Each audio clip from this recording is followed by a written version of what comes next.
Okay, let's go over our Chapter 9 homework problem 1 example.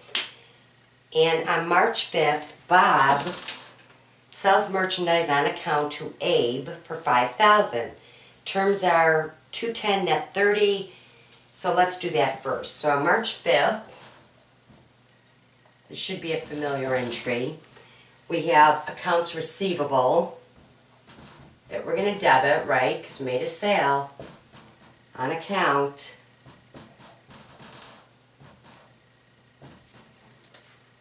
for $5,000. So we're debiting accounts receivable for A company for $5,000, and then of course crediting our sales for $5,000.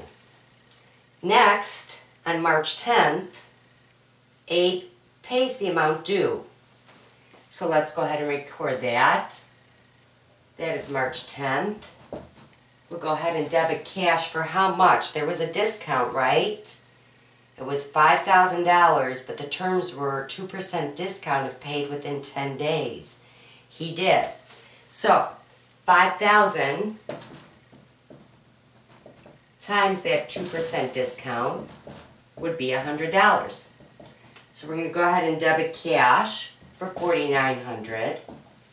Go ahead and debit sales discounts for $100 and credit accounts receivable for Abe for the $5,000.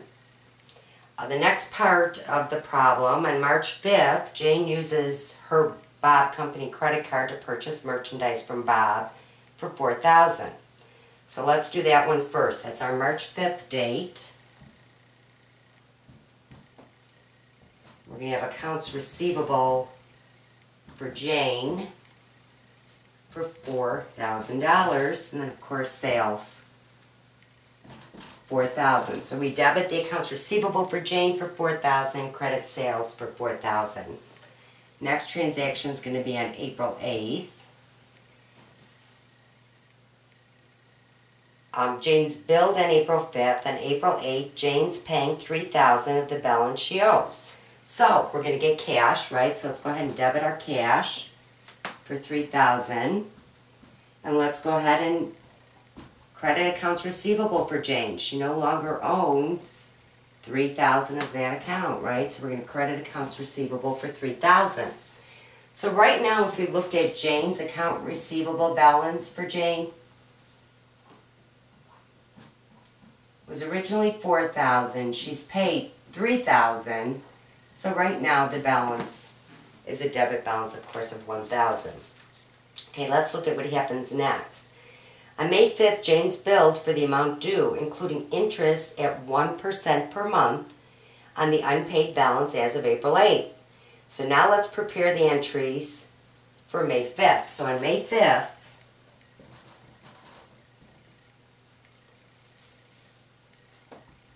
we're going to debit accounts receivable for that interest. How much is the interest? Well, she owes us $1,000. Do it up here. She owes $1,000, and her interest is 1%. So her interest is $10. So let's go ahead and debit accounts receivable for $10, and we're going to credit interest revenue for $10. So that's basically how you would do problem 1. And let me stop for a moment, then we'll do number 6.